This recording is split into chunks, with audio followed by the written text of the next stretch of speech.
Hello class, अभी हम start करेंगे अपना जो बीएसटी का हमारा सेकंड चैप्टर चल रहा था। Second chapter principle of management हम पढ़ रहे थे, जिसमें कि हम लास्ट टॉपिक पढ़ रहे थे scientific technique by F W. Taylor's. ठीक है, जिसमें हम दो चीज़ें पढ़ चुके थे। क्या क्या?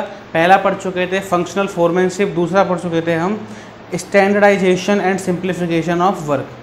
पहला हमने पढ़ा फंक्शनल फोरमैनशिप, उसके बाद पढ़ा हमने standardisation and simplification of work. कैसे काम के स्टैंडर्ड को बरकरार रखते हुए हम काम को सिंप्लीफाई कर सकते हैं। ठीक है, इसके बाद जो क्लास आता है, इसके बाद हमारा थर्ड टॉपिक आता है, वो है वर्क स्टडी। क्या आता है? Work study. कि वर्क स्टडी हम कैसे करें, काम हमारा कैसे होगा, किस तरीके से होगा, कितने टाइम में होगा, कितने टाइम में कितना काम होगा, इस सभी के बारे में क्या पढ़ते हैं हम, एक स्टडी करते हैं। इसमें क्या क्या आता है क्लास? इसमें आता है हमारा,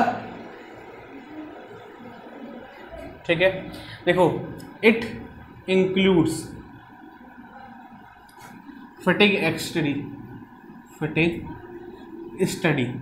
अब देखिए फटीग स्टडी का मतलब क्या होता है। फटीग स्टडी का मतलब होता है क्लास, सबसे पहली बात कि आपको जो काम कराना है, तो आपके जो नंबर ऑफ एम्प्लॉयज़ हैं उनको कितना इंटरवल चाहिए, कितने समय पर रेस्ट चाहिए। जैसे कि आपके एम्प्लॉयज़ ने जो आपने डिसाइड करा, वो क्या करा कि एवरी 3 आवर्स पे, मतलब एवरी 3 आवर्स पे क्या मिलेगा आपको? इंटरवल मिलेगा, मतलब 10 मिनट 5 मिनट। अब फिर उसके ड्यूरेशन कितनी होनी चाहिए, ठीक है, और किस किस के लिए होना चाहिए। ठीक है, तो मतलब क्या है कि फटीग स्टडी का मतलब है रेस्ट ऑफ एम्प्लॉयज़। क्या होता है? Rest of employees. दूसरा, इसमें एक और स्टडी करना पड़ता है काम के लिए, हमें क्या करना पड़ता है? Method study. अब ये बात समझना, अगर हमें वर्क को स्टडी करना है, काम को स्टडी करना है कि काम हमारा कितनी देर में पूरा होगा, कैसे पूरा होगा, तो सबसे पहले देखना पड़ेगा हमें फटीग स्टडी। उसके बाद क्या देखना पड़ेगा? मेथड स्टडी, कि हम कौन सा मेथड यूज़ करें जो कि हमारे लिए क्या हो, एक बेस्ट अल्टरनेटिव हो। क्या हो? बेस्ट अल्टरनेटिव हो। और फिर क्या, हमें एक टाइम स्टडी भी क्या करना पड़ेगा? स्टडी करना पड़ेगा कि हमें एक काम को कंप्लीट करने में कितना टाइम लग रहा है। और लास्ट में एक मोशन स्टडी भी हमें क्या करनी पड़ेगी? स्टडी करनी पड़ेगी। तो सबसे पहले अगर हम देखें कि ये स्टडी होती क्या है, इन स्टडी को हम क्या कहते हैं, और इन स्टडी में हमें क्या क्या कंटेंट पढ़ने हैं। तो सबसे पहला हम किस में पढ़ेंगे? सबसे पहला हम पढ़ेंगे फटीग स्टडी। ठीक है, फटीग स्टडी का मतलब क्या होता है कि देखो, सबसे पहली बात, it is conducted to find out the frequency of rest interval. It is conducted to find out. अब देखो, हम इस जो स्टडी है हमारी, कौन सी? फटीग स्टडी, इसे जो कंडक्ट करते हैं, हम क्या करते हैं? कंडक्ट करते हैं to find out the frequency of किसका? Frequency of rest interval. Rest interval का मतलब क्या समझ में आता है आपको? कि आपको कितने समय के लिए रेस्ट करने के लिए क्या चाहिए? इंटरवल चाहिए। मतलब आपको बीच में काम करते करते क्या चाहिए? इंटरवल चाहिए। ठीक है, या फिर duration of rest of interval, duration of rest interval. ठीक है, रेस्ट इंटरवल की ड्यूरेशन क्या होनी चाहिए? कि लेट्स सपोज आपने कहा कि आप दिन में 4 इंटरवल चाहिए, बट उन 4 इंटरवल का क्या होता है? उन 4 इंटरवल की ड्यूरेशन क्या है? सपोज दैट, लेट्स सपोज समझना कि हमारा जो वर्किंग आवर्स होते हैं, क्या क्लास? वर्किंग आवर्स वो कितने होते हैं? 8 आवर्स, सभी को पता है। अब इसमें कह दिया कि 4 इंटरवल चाहिए, और 4 इंटरवल कितने के होंगे? 1 आवर 1 आवर 1 आवर 1 आवर। तो क्या होगा? 4 घंटा इंटरवल में निकल गया। बट ऐसा नहीं करना, आपको इंटरवल कैसे देने हैं? जिससे कि एम्प्लॉयज़ को भी रेस्ट मिल जाए, और उससे क्या हो? उससे कंपनी का काम भी प्रॉपर तरीके से हो। जैसे कि 8 आवर में से आप क्या कर दो? 4 पार्ट कर दो। कि सुबह जो टी ब्रेक होगा 15 मिनट, दूसरा जो लंच होगा वो कितने का होगा? 30 मिनट्स, फिर 10 मिनट और 10 मिनट्स। ठीक है, समझ में आ रही बात है? तो मतलब क्या है कि पूरा टोटल 65 मिनट में आपका काम निपट जाएगा। मतलब क्या है कि आपके एम्प्लॉयज तरीके से 7 घंटे कर पाएंगे, काम कर पाएंगे। तो इसी को हम क्या बोलते हैं, इसी को हम बोलते हैं क्लास फटीग स्टडी। क्या बोलते हैं, फटीग स्टडी, ठीक है। And the number of rest interval, and the number of rest intervals, ठीक है। मतलब समझो, आपको किस बारे में स्टडी करनी है कि फ्रीक्वेंसी क्या होनी चाहिए रेस्ट इंटरवल की, समझ में आई बात, कि टाइमिंग चीजें क्या होनी चाहिए रेस्ट इंटरवल की। दूसरी चीज क्या आई, दूसरी चीज आई कितने ड्यूरेशन होनी चाहिए। ड्यूरेशन का मतलब कि टाइम कितना होना चाहिए, 10 मिनट, 15 मिनट, 20 मिनट, 30 मिनट, ठीक है। दूसरी बात, तीसरी बात क्या आई कि नंबर ऑफ रेस्ट इंटरवल्स, कि जो रेस्ट इंटरवल है कितने देने चाहिए, 1 देना चाहिए, 2 देने चाहिए, 3 देने चाहिए, 4 देने चाहिए। तो ये होती है क्लास हमारी फटीग स्टडी। क्या होती है, फटीग स्टडी। देखो अब ये हम जो इंटरवल देते क्यों हैं हम लोग, a person is bond in the performing of the job. कोई भी एम्प्लॉयज अपनी जॉब को परफॉर्म करने में क्या है, परफॉर्म करने में बॉन्ड है। बॉन्ड का मतलब क्या है, बंधा हुआ है, ठीक है। For long period of time, for long period of time and getting tired. क्या हो जाएगा क्लास, थक जाएगा। And not performing best efficiency. अब देखो समझना, अब ये सर एक बात बताओ, अब ये कंपनी को, किसी भी ऑर्गेनाइजेशन को इंटरवल्स देने की जरूरत क्या है। सबसे पहली बात कि फटीग स्टडी क्या होती है हमने सीख ली। फटीग स्टडी का मतलब क्या होता है, सिंपल सी अगर हम देखें तो हमें एम्प्लॉयज के रेस्ट इंटरवल के बारे में क्या करना होता है, स्टडी करना होता है कि क्या फ्रीक्वेंसी होनी चाहिए रेस्ट इंटरवल की, कितने टाइमिंग होनी चाहिए और कितने बार मिलना चाहिए। समझ में आई बात, कि एक दिन में 2 इंटरवल मिलने चाहिए 15-20 मिनट के, ठीक है। उसके बाद हमें ये देने क्यों चाहिए, क्योंकि देखो सपोज दैट हमारे एम्प्लॉयज क्या हो रहे हैं, कंटिन्यू काम कर रहे हैं, ठीक है। कंटिन्यू काम का मतलब क्या है, जितना भी आवर्स ऑफ वर्किंग है उतने घंटे काम कर रहे हैं, और काम करते करते क्या हो जाते हैं, काम करते करते एम्प्लॉयज क्या हो जाते हैं, टायर्ड हो जाते हैं। अगर उन्हें रेस्ट इंटरवल ना दिया जाए तो उससे देखो पहली बात आपका भी घाटा है, कंपनी का। समझना, लेट सपोज देखो हम कहते हैं कि अगर हम एम्प्लॉयज को इंटरवल ना देंगे तो हमें जो 1 घंटे का वेस्टेज हो रहा है टाइम का, उसमें हमें क्या मिलेगा, काम मिलेगा। बट नहीं, बिल्कुल नहीं।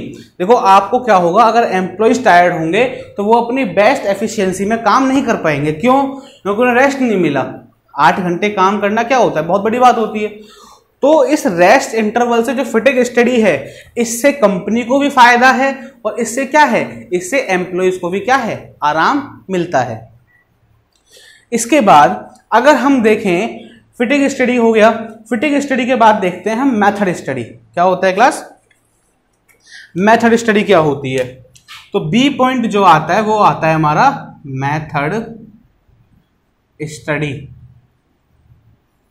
मेथड स्टडी का मतलब क्या समझ में आता है आप लोगों को, ठीक है।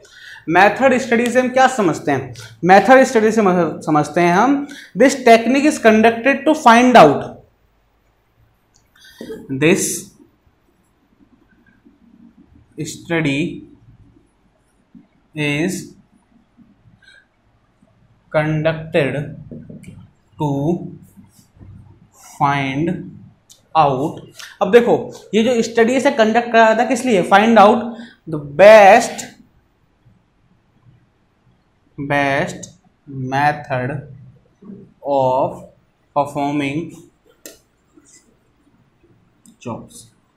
कि देखो समझना बात को ध्यान से कि ये जो स्टडी है, कौन सी स्टडी, मेथड स्टडी, इसमें हमें क्या करना होता है, इस स्टडी को हमें कंडक्ट करना होता है किस लिए, जिससे कि हम क्या फाइंड आउट कर सकें, best method of performing job, कि सबसे अच्छा मेथड कौन सा है जॉब को परफॉर्म करने का, ठीक है। देखो टेलर क्या सजेस्ट करते हैं इसमें, टेलर FW टेलर जो हैं वो क्या सजेस्ट करते हैं, FW टेलर सजेस्टेड दैट, अब देखो हमने क्या देखना है कि हमारे लिए सबसे अच्छा मेथड ऑफ स्टडी कौन सा है। मेथड ऑफ स्टडी मतलब जिससे कि हम सही तरीके से जॉब कर सकें। जॉब का मतलब क्या होता है, इस जॉब का मतलब मैं आपको पहले ही बता चुका हूं, इस जॉब का मतलब होता है small unit of work.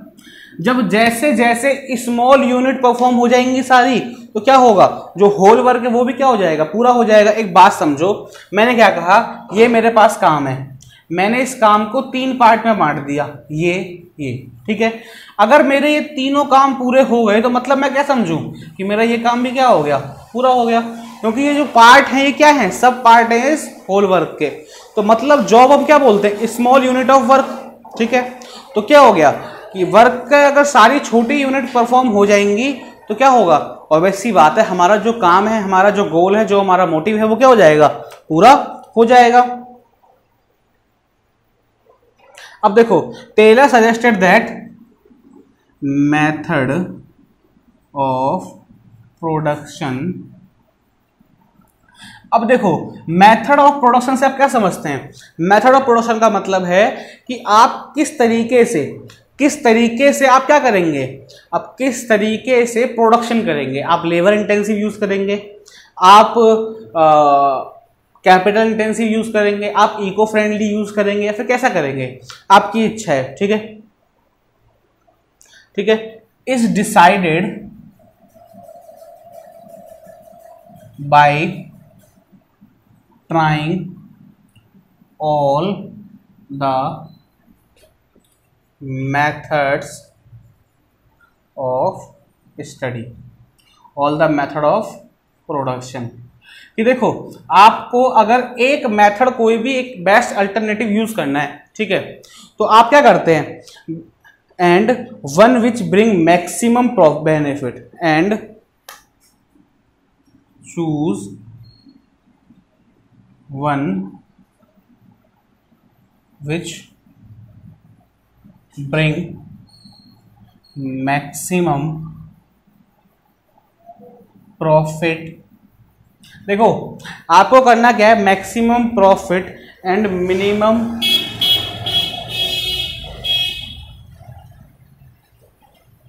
Cost be selected.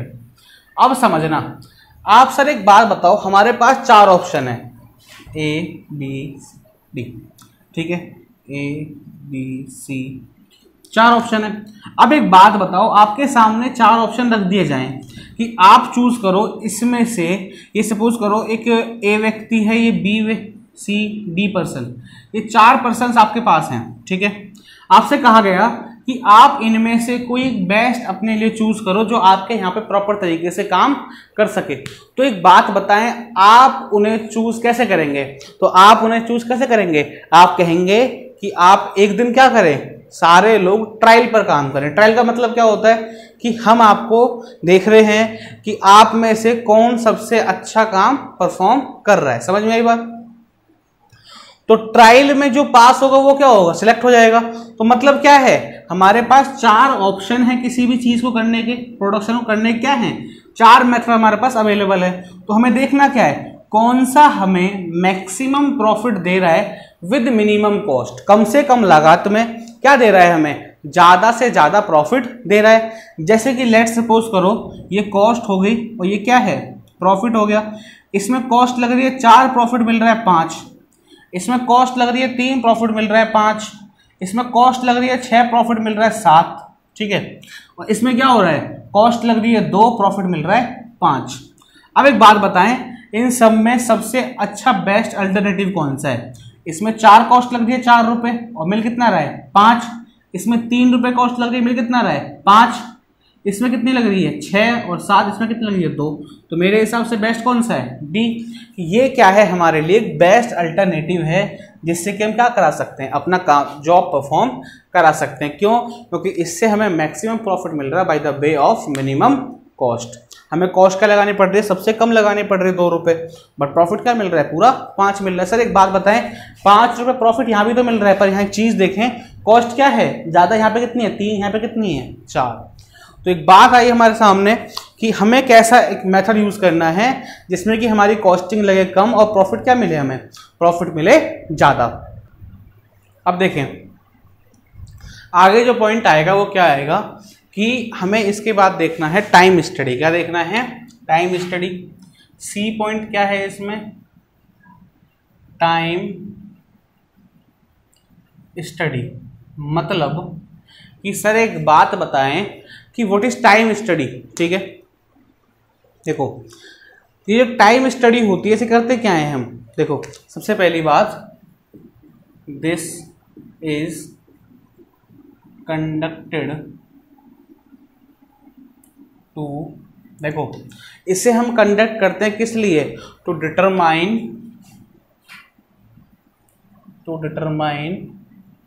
The standard time to perform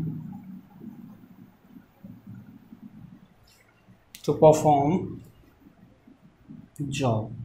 देखो सबसे पहली बात, किसी भी जॉब को परफॉर्म करने के लिए, ठीक है, हमें क्या स्टैंडर्ड टाइम चाहिए। अब ये सर स्टैंडर्ड टाइम क्या होता है? स्टैंडर्ड टाइम का मतलब क्या होता है? एक अच्छा टाइम जिससे कि हर एम्प्लॉयज एक टाइम में, लेट सपोज करो हमने क्या कहा कि एक इंसान कर रहा है एक काम को 5 मिनट में, एक कर रहा है 10 मिनट में, वही कर रहा है 15 मिनट में तीसरा बंदा। तो मतलब क्या है, इन तीनों में क्या है? डिफ्रेंशिएशन आ रहा है। तो बट इनके लिए क्या करना है? स्टैंडर्ड टाइम पूरा करना है। स्टैंडर्ड टाइम का मतलब स्टैंडर्ड टाइम डिसाइड करना है जिसमें कि तीनों क्या कर सकें? काम अपना समय से पूरा कर सके। ठीक है, सेटिंग अप स्टैंडर्ड। देखो करना क्या होता है इसमें? Setting up standard target to workers. अब समझना हमें करना ये क्यों होता है? हमें टाइम इसलिए डिसाइड करना होता है स्टैंडर्ड टाइम, जिससे कि हम एम्प्लॉयज का क्या कर सकें? टारगेट क्या कर सकें? टारगेट डिसाइड कर सकें। ठीक है, टारगेट क्या कर सकें? हम डिसाइड कर सकें। मतलब कि हम टारगेट डिसाइड करेंगे तभी क्या होगा? हमारा काम सही तरीके से परफॉर्म हो पाएगा। ठीक है, एंड कैटेगराइज द, इससे क्या हो जाएगा हमारा? इसमें हमें कैटेगराइज करना होता है किसको? Categorize the efficient and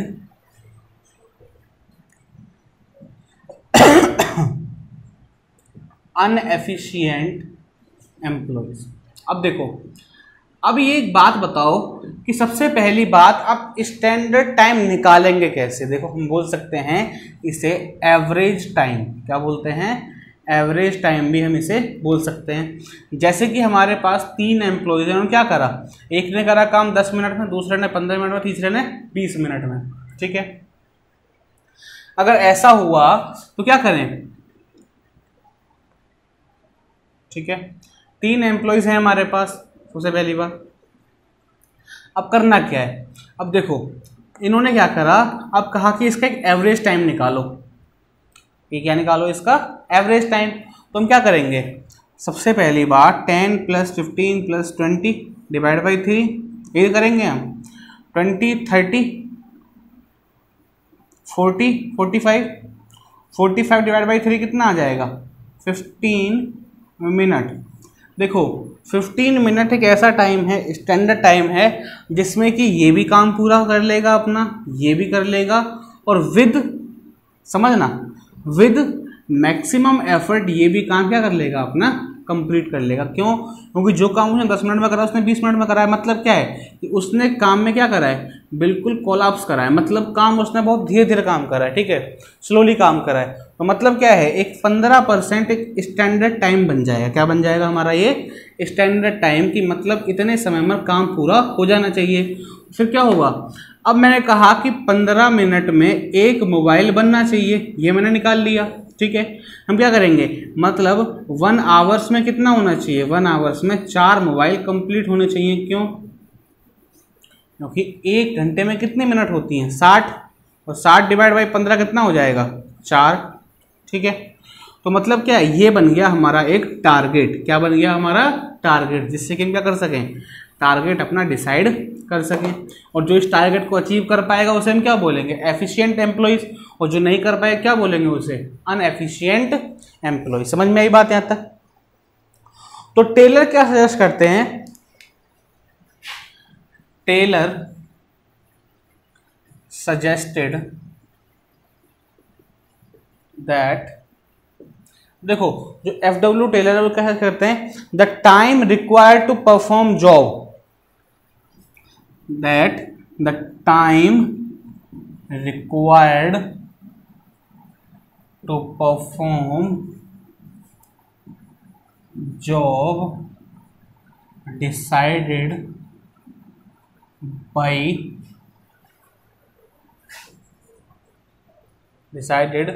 bye scientifically, मतलब जो टाइम है वो कैसे डिसाइड होना चाहिए, by scientific way, by scientific way, ठीक है। In time study, in time study Taylor क्या करते हैं, टेलर सजेस्टेड दैट ऑब्जर्व्ड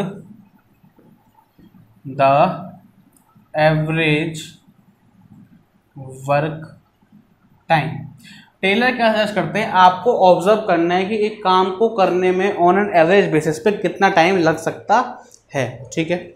इसके बाद ये चीज़ें हमारी कंप्लीट होती हैं। इसके बाद हमारा जो नेक्स्ट पॉइंट आता है वो आता है क्लास, नेक्स्ट पॉइंट आएगा हमारा मोशन स्टडी। क्या आएगा, मोशन स्टडी,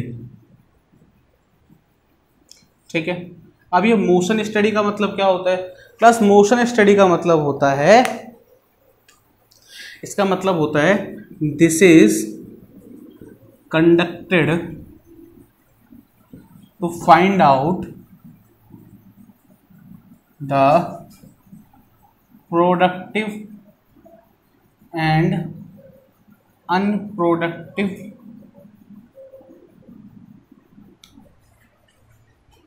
मूवमेंट। अब देखो प्रोडक्टिव और अनप्रोडक्टिव मूवमेंट क्या होता है, ठीक है।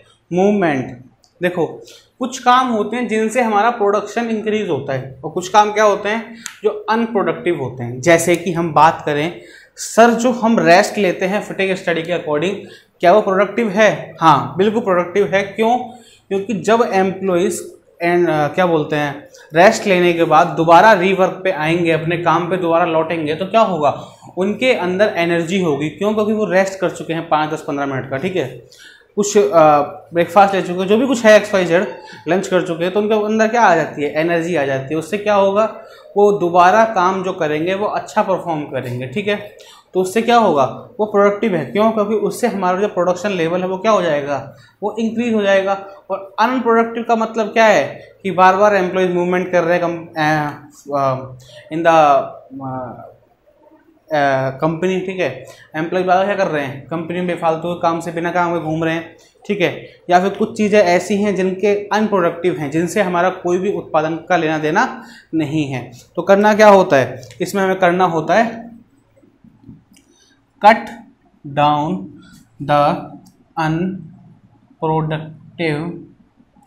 मूवमेंट। जो अनप्रोडक्टिव मूवमेंट्स होती हैं उन्हें हमें क्या करना होता है, उन्हें हमें कट डाउन करना होता है कि इससे क्या हो जाता है हमारा unproductive. And to conduct motion study suggest an average worker when he performing the job note down all the movement. देखो टेलर क्या सजेस्ट करते हैं, टू कंडक्ट मोशन स्टडी। हमें जब मोशन स्टडी कंडक्ट करनी होती है तो क्या करते हैं, टेलर सजेस्ट करते हैं, Taylor suggested to observe the average work time and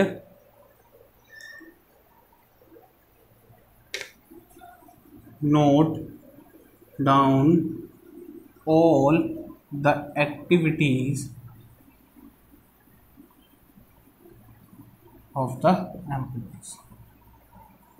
जो वर्कर है उसकी सारी एक्टिविटीज़ को नोट डाउन कीजिए, जो उसमें प्रोडक्टिव है उनको रखिए, जो अनप्रोडक्टिव है उन पर क्या कर दीजिए, बैन लगा दीजिए, जिससे कि प्रोडक्शन का लेवल क्या हो जाए, थोड़ा सा इंक्रीज हो सके।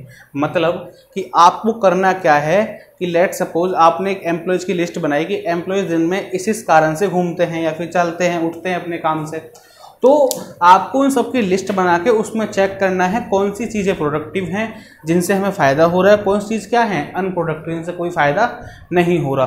क्या करना है, आपको प्रोडक्टिव को रखना है और अनप्रोडक्टिव को वहाँ से निकाल देना है। ठीक है, अब देखें हमारी 4 स्टडी ख़त्म हो चुकी हैं, हमने इस चारों पढ़ ली।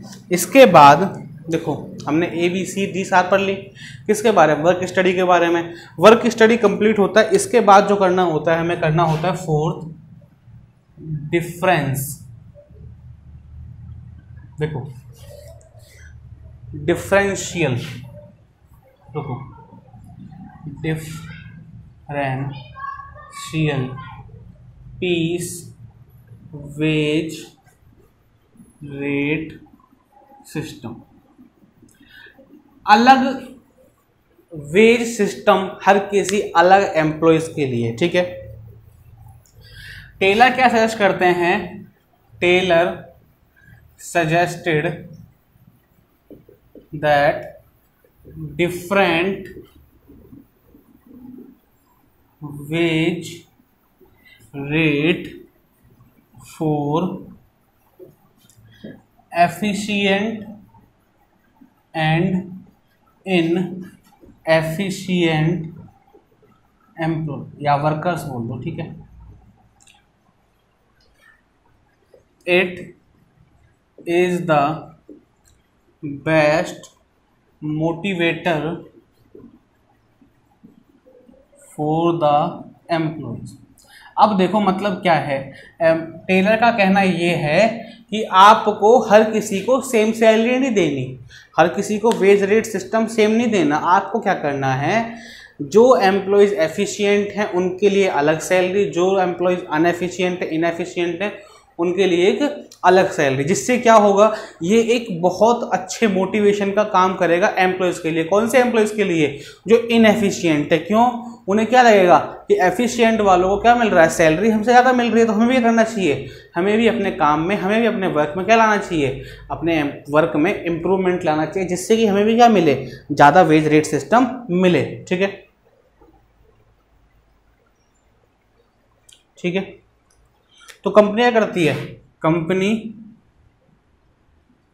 Must fix piece wage rate for workers. ठीक है, जो वर्कर्स है कंपनियां करती है उनके लिए एक फिक्स वेज रेट सिस्टम कर देती है। क्यों, production standard output, workers producing standard output. ठीक है, इससे कि क्या हो, हमारा एक स्टैंडर्ड क्या निकल के आ जाए, हमारा काम निकल कर आ जाए। ठीक है, इसलिए हमें क्या करना पड़ता है, अलग अलग सबके लिए काम दिखाना पड़ता है। ठीक है, इसके बाद लास्ट आता है मेंटल रीवैल्यूएशन। मतलब एम्प्लॉयज़ का हमें मेंटली रिवैल्यूएट करना है, उनकी जो अंदर की जो फीलिंग्स है उनको करना है, हमें चेंज करना है। ठीक है, the objective of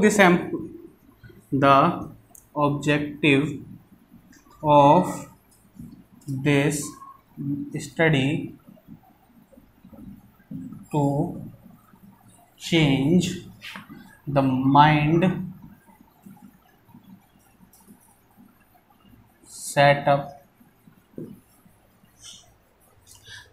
setup and negative aptitude of employees। ठीक है, जो हमारे एम्प्लॉयज़ हैं उनका क्या करना है, एंड